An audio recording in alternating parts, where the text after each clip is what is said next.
નમસ્કાર મિત્રો, હું જયપ્રકાશ પ્રજાપતિ સ્વાગત કરું છું તમારું અમારા યુટ્યુબ ચેનલ ડેવલપમેન્ટ બાય જય ઉપર. તો મિત્રો, આજે આપણે જોવાના છે કે પ્રધાનમંત્રી અર્બન આવાસ યોજના એટલે કે શહેરી આવાસ યોજનામાં જે મકાન બહાર પડ્યા છે એના વિશેની માહિતી આજે આપણે પ્રાપ્ત કરવાના છીએ. એમાં જે 3 કેટેગરી આપેલી છે એ 3 કેટેગરીમાં કયા કયા અલગ અલગ ડોક્યુમેન્ટ જે છે એના વિશે પણ વાત કરીશું. કઈ કેટેગરીમાં કેટલા રૂપિયાની સહાય મળવાની છે એ બી જોઈશું. આપણે જે જરૂરી પુરાવા છે એના વિશે વાત કરીશું અને એની છેલ્લી તારીખ શું છે એના વિશે પણ ચર્ચા કરવાના છીએ. તો મિત્રો, અમારી સાથે જોડાયા રહો. જો મિત્રો અત્યાર સુધી તમે અમારા યુટ્યુબ ચેનલ ડેવલપમેન્ટ બાય જયને સબસ્ક્રાઇબ ના કરી હોય તો અમારા યુટ્યુબ ચેનલને સબસ્ક્રાઇબ કરી દેજો અને બેલ આઇકન દબાવી દો, જેથી આગળ આવનારી કોઈ પણ સરકારી ભરતીની માહિતી, સરકારી યોજનાઓની માહિતી તમારા સુધી વહેલી તકે પહોંચાડી શકાય. તો શરૂ કરીએ મિત્રો આજનો આ વિડીયો અને જોઈએ કે પ્રધાનમંત્રી અર્બન આવાસ યોજનામાં શું શું રિક્વાયરમેન્ટ છે. તો મિત્રો, સૌથી પહેલા તમે તમારા ક્રોમ બ્રાઉઝર ઉપર આવી જવાનું છે અને અહીંયા તમારે સર્ચ કરવાનું છે પીએમ આવાસ યોજના અર્બન 2.0. જેમ તમે ક્લિક કરશો તો તમારી જોડે સૌથી પહેલી વેબસાઇટ આવી જશે PMAY અર્બન. તો ત્યાં તમારે ક્લિક કરવાનું છે. જેમ તમે આના ઉપર ક્લિક કરશો તો તમારી જોડે કંઈક આ ડેશબોર્ડ ઓપન થઈ જશે. આ ડેશ ઉપર તમારે અર્બન આવાસથી રિલેટેડ બધી માહિતી આપેલી છે. તો આમાં શું છે કે તમારે અહીંયા જોઈ લો તમે એક વખત કે અત્યાર સુધી અર્બન આવાસમાં ગવર્મેન્ટે ટોટલ કેટલો ખર્ચ કર્યો છે, ક્યાં ખર્ચ કર્યો છે, તો બધી માહિતી તમને અહીંયા મળી જવાની છે. તમે અહીંયા જોઈ શકો છો કે ટોટલ 8.43 લાખ કરોડ રૂપિયાનો ઇન્વેસ્ટમેન્ટ અર્બનમાં કરી ચૂક્યા છે. તો બધી માહિતી તમારે જો વાંચવી હોય તો એક વખત વાંચી શકો છો. એના પછી તમારે અહીંયા આવી જવાનું છે એપ્લાય ફોર પીએમ અર્બન 2.0. અહીંયા તમારે ક્લિક કરવાનું છે. જેમ તમે અહીંયા ક્લિક કરશો તો તમારી જોડે કંઈક આવો પોર્ટલ ઓપન થઈ જશે. આ પોર્ટલ ઉપર ઘણી માહિતી આપેલી છે. તમારે જો વાંચવું હોય તો તમે વાંચી શકો છો, નહીં વાંચવાનું તો અહીંયા તમારે એપ્લાય ફોર પીએમ અર્બન 2.0 ઉપર ક્લિક કરવાનું છે. જેમ તમે અહીંયા ક્લિક કરશો તો તમારી જોડે કંઈક આવી માહિતી વાળો પોર્ટલ ઓપન થઈ જશે. અહીંયા તમારે એક વખત વાંચી લેવાનું છે. અહીંયા 4 અલગ અલગ કેટેગરી આપેલી છે. તો આપણે એ કેટેગરી સૌથી પહેલા સમજવાની છે. એના પછી જ આપણને ખબર પડશે કે આપણે કઈ રીતે એપ્લાય કરવાનું છે. તો સૌથી પહેલા તો આપણે એ જોઈ લઈએ કે અર્બન આવાસ છે એમાં શું હોય કે જેની જોડે પાક્કા મકાનો નથી, જે કાચા મકાનોમાં ઝૂંપડાઓમાં રહે છે, તો એના માટે સરકારે આવી સ્કીમો પાડી છે, સહાય આપે છે 2.5 લાખ રૂપિયાની, કે જેથી તમે તમારું પાક્કું મકાન બનાવી શકો, કે તમે પાક્કા મકાનમાં ભાડે રહી શકો. તો એ બધાની સહાય આપવામાં આવે છે. તો આ જે અર્બન આવાસનો આ મુખ્ય હેતુ છે કે બધાને પાક્કું મકાન અપાવવાનું છે. તો હવે પહેલી કેટેગરીની વાત કરીએ તો BLC, બેનિફિશરી લેડ કન્સ્ટ્રક્શન્સ. એટલે કે આમાં શું હોય છે એ તમે એક વખત તમે જાતે વાંચી લેજો. હું વાંચવા બેસીશ તો બહુ લાંબો વિડીયો થઈ જશે. તમે પોઝ રાખીને શાંતિથી વાંચી લો, નકર તમે વેબસાઇટ વિઝિટ કરીને વાંચી લો. હું તમને શોર્ટમાં બતાવી દઉં કે શું છે કેટેગરી. તો બેનિફિશરી લેડ કન્સ્ટ્રક્શન શું છે?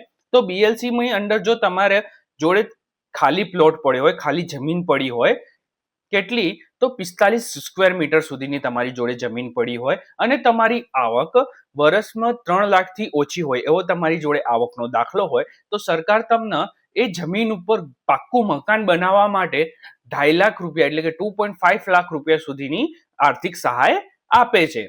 તો આ કોના માટે છે? કે જેની જોડે જમીન છે, ખાલી જમીન છે, એના ઉપર મકાન બનાવવાનું છે અને જેની આવક 3 લાખથી ઓછી છે એના માટે આ BLC માં ભરવાનું છે ફોર્મ. હવે આપણે બીજી કેટેગરીની વાત કરી લઈએ, affordable housing in a partnership, AHP. તો AHP શું છે કે ગવર્મેન્ટ જોડે કોઈક પ્રાઇવેટ કે સાર્વજનિક સંસ્થાએ ભેગા મળીને મકાનો બનાવેલા હોય છે. હવે એ મકાન એમને કાઢવાના હોય તો એ સરકાર જોડે મળીને એ તમને મકાન આપે છે. કેટલી જગ્યા હોય છે? તો એ મકાનોમાં પણ 30 થી 45 સ્ક્વેર મીટર સુધીની જગ્યા હોય છે. એ મકાન ખરીદવા માટે તમારે ગવર્મેન્ટ 2.5 લાખ રૂપિયા સુધીની એટલે કે 2.5 લાખ રૂપિયા સુધીની સહાય આપે છે. પણ આમાં બી જો તમારી આવક 3 લાખથી ઓછી હોય તો જ તમને આ મકાન મળવા પાત્ર રહેશે. તો આ મકાન કયા છે કે જે ગવર્મેન્ટ સેક્ટર કે પ્રાઇવેટ સેક્ટરે બનાવી દીધા છે અને એ સરકાર સાથે મળીને મકાન વેચવા કાઢે છે અને તમારી આવક 3 લાખથી ઓછી હોય તો આ તમારે AHP કેટેગરીમાં ફોર્મ ભરવાનું છે. હવે ત્રીજી કેટેગરી આવે છે. આ ત્રીજી કેટેગરી બધાને સમજણ નહીં પડતી કે આમાં સરકાર શું કરવાની છે. તો આ છે ARH એટલે કે એફોર્ડેબલ રેન્ટલ હાઉસિંગ. હવે જે મજદૂર પ્રવાસી મજદૂર મહિલાઓ જે હોય છે, જે એક જગ્યાએથી બીજી જગ્યાએ કામ કરવા જતા હોય છે, એમનું પ્રોપર લોકેશન હોતું નથી કે કઈ જગ્યાએ રહે છે, જ્યાં કામ મળે ત્યાં રહી લે છે. જેમ અમદાવાદમાં કામ મળ્યું તો અમદાવાદ રહી ગયા, સુરત જતા રહ્યા, સુરતમાં કામ મળ્યું. તો એવા લોકોને શું હોય છે કે એવા લોકોને આ કેટેગરી ફોર્મ ભરવાનું હોય છે, જેની આવક 3 લાખથી 6 લાખની વચ્ચે હોય. તો એવા લોકોને ગવર્મેન્ટ છે એ રેન્ટ ઉપર પોતાના મકાનો આપે છે, જેમાં બધી સુવિધાઓ પ્રોવાઈડ કરવામાં આવે છે, જેમાં ગટર, પાણી, વીજળી બધી સુવિધાઓ એ મકાનમાં હોય છે. તો આ જે કેટેગરી છે એ રેન્ટલ માટેની છે. એ લોકો રેન્ટ ઉપર, એફોર્ડેબલ રેન્ટ ઉપર મકાન ભાડે આપે છે. તો આમાં શોર્ટમાં જોઈ લઈએ તો આ સ્ટ્રીટ વેન્ડર માટે છે, જે પ્રવાસી મજદૂરો માટે છે. તો એ લોકો જેની આવક 3 લાખથી 6 લાખની વચ્ચે હોય એ લોકો રેન્ટ ઉપર સરકારના મકાનો લઈ શકે છે. હવે ચોથી કેટેગરીની આપણે વાત કરીએ તો ઇન્ટરેસ્ટ સબસિડી સ્કીમ. આ સબસિડીની સ્કીમ છે IASS.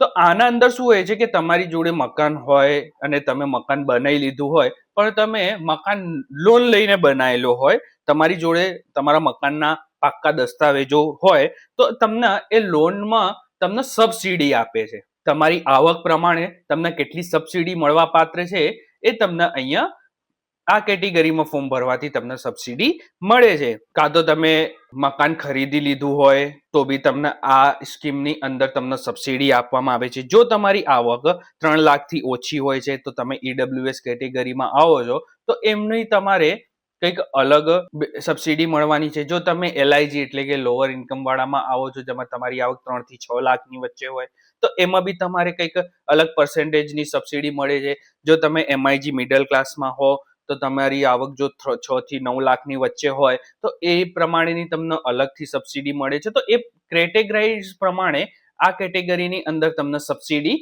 આપવામાં આવે છે. જો તમે મકાન બનાવી લીધું છે કે તમે મકાન ખરીદી લીધું છે, લોન ઉપર તમે મકાન પરચેસ કર્યું છે, તો એ કેટેગરીમાં તમને સબસિડી આપવામાં આવશે. તો આ હતી આપણી જે 4 કેટેગરી જે સમજવા માટેની હતી. એ તમારે જો સમજાઈ ગઈ હોય તો તમે આગળ જઈને ફોર્મ ભરી શકો છો, પણ ના સમજાઈ હોય તો તમારે એક વખત ફરીથી ધ્યાનથી પોઝ રાખીને આ વસ્તુ વાંચી લેવાની છે.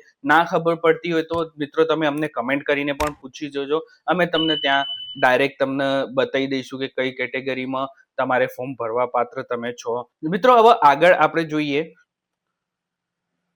આ તમે હિન્દીમાં વાંચવો તો વાંચી શકો છો, ગુજરાતીમાં નથી આપેલું એટલે તમે વાંચી નહીં શકો ગુજરાતીમાં, તમારે આ જ વિડીયો જોઈ લેવાનો રહેશે. હવે અહીંયા લખ્યું છે ક્લિક ટુ પ્રોસીડ. અહીંયા આપણે ક્લિક ટુ પ્રોસીડ કરીશું. જેમ તો અહીંયા તમારે રિક્વાયર્ડ ડોક્યુમેન્ટ્સ, તો કયા કયા ડોક્યુમેન્ટ છે અહીંયા તમારે આપી દીધેલા છે. Before સબમિટિંગ your demand under the PMAY U 2.0 scheme, please ensure you have the following documents ready. એટલે કે જો તમે આ કેટેગરીમાં ફોર્મ ભરવા માંગતા હો તો તમારી જોડે નીચે આપેલા બધા ડોક્યુમેન્ટ હોવા જોઈએ. તો કયા કયા ડોક્યુમેન્ટ છે?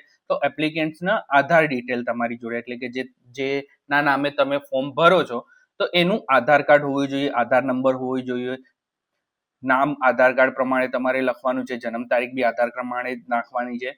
આધાર ડિટેલ્સ ઓફ ફેમિલી મેમ્બર, તમારે ઘરે જેટલા બધા મેમ્બર છે, રાશન કાર્ડમાં જેટલા બધાના નામ હોય એ બધાના તમારે આધાર કાર્ડના નંબર, એમનું નામ અને એમની જન્મ તારીખ અહીંયા આપવાની રહેશે. Active bank account details of the applicant, જે તમારું ખાતું ચાલુ હોય એ ખાતાની બેંકની વિગત તમારે આપવાની છે, જેમ કે બેંક એકાઉન્ટ નંબર, બેંકનું નામ, બ્રાન્ચ કઈ છે, IFSC કોડ કયું છે, MICR કોડ પણ પૂછે છે, લિંક્ડ વિથ આધાર. અને એ જ આ બેંક એકાઉન્ટની ડિટેલ આપજો જે તમારું અકાઉન્ટ આધાર જોડે લિંક હોય. હવે તમારે ઇન્કમ પ્રૂફ આપવાનું છે, એટલે કે ઇન્કમ સર્ટિફિકેટ આપવાની છે PDFમાં 100 KB ની નીચે. હવે તમારી આવક પ્રમાણે તમારે કેટેગરી સિલેક્ટ કરવાની છે. હવે જો તમે BLC કેટેગરી સિલેક્ટ કરો છો એના માટે તમારે લેન્ડ ડોક્યુમેન્ટ હોવો જરૂરી છે. જો તમે સબસિડી માટેનું તમે ફોર્મ ભરવા માંગતા હોય તો એના માટે પણ તમારે લેન્ડ ડોક્યુમેન્ટ હોવા જોઈએ. જો BLC કેટેગરીમાં તો તમારે આ લેન્ડ ડોક્યુમેન્ટ એટલે કે 7/12 નો ઉતારો કે જે તમારી જોડે હોય છે એ તમારે આપવાનો રહેશે. તો આટલા ડોક્યુમેન્ટ તો તમારે ફરજિયાત છે. કયા કયા? તો તમારો આધાર કાર્ડ, તમારા ફેમિલી મેમ્બરનો આધાર કાર્ડ, ચાલુ ખાતું, અને તમારો આવકનો દાખલો અને BLC કેટેગરીમાં ભરતા હો તો તમારો જમીનના દસ્તાવેજો, આટલા ડોક્યુમેન્ટો મિત્રો તમારે રાખવાના છે. તો મિત્રો આની લાસ્ટ ડેટ કઈ છે? તો એની લાસ્ટ ડેટ કોઈ આપેલી નથી. કેમ કે આ 2024 થી ચાલુ થઈ છે ને મેં જે સર્ચ કર્યું છે 2029 સુધી ચાલી રહી છે. તો અહીંયા તમારે લાસ્ટ ડેટ આપેલી નથી. તો તમે તમારી જોડે ડોક્યુમેન્ટ જ્યારે પણ રેડી થઈ જાય તમે આ ફોર્મ ભરી દેજો. તો આજે આપણે મિત્રો જોઈ લીધી કે કયા કયા ડોક્યુમેન્ટ જોઈએ, કઈ કઈ કેટેગરીમાં તમારે ભરવાનું છે. તો એના વિશેની માહિતી આપણે જોઈ લીધી છે. તો મિત્રો આજે આપણે જોયું કે પ્રધાનમંત્રી અર્બન આવાસ યોજનામાં ક્યાં જઈને એપ્લાય કરવાનું છે, જે 3 કેટેગરી આપેલી છે એના વિશે ચર્ચા કરી, કયા કયા ડોક્યુમેન્ટ રિક્વાયરમેન્ટ છે એ જોયું. હવે મિત્રો આપણે આવતા વિડીયોમાં જોઈશું કે આમાં આપણે ફોર્મ કઈ રીતે ભરવાના છે. તો એના માટે તમે અમારા યુટ્યુબ ચેનલ સાથે જોડાયા રહો, જેથી તમને આગળ આવનારી કોઈ પણ માહિતી તમને વહેલી તકે મળી શકે. જો મિત્રો તમે અત્યાર સુધી અમારા યુટ્યુબ ચેનલ ડેવલપમેન્ટ બાય જેને સબસ્ક્રાઇબ ના કર્યું હોય તો અમારા યુટ્યુબ ચેનલ ડેવલપમેન્ટ બાય જેને સબસ્ક્રાઇબ કરી દેજો અને બેલ આઇકન દબાવી દો, જેથી આગળ આવનારી કોઈ પણ સરકારી ભરતીની માહિતી, સરકારી યોજનાઓની માહિતી તમારા સુધી વહેલી તકે પહોંચાડી શકાય.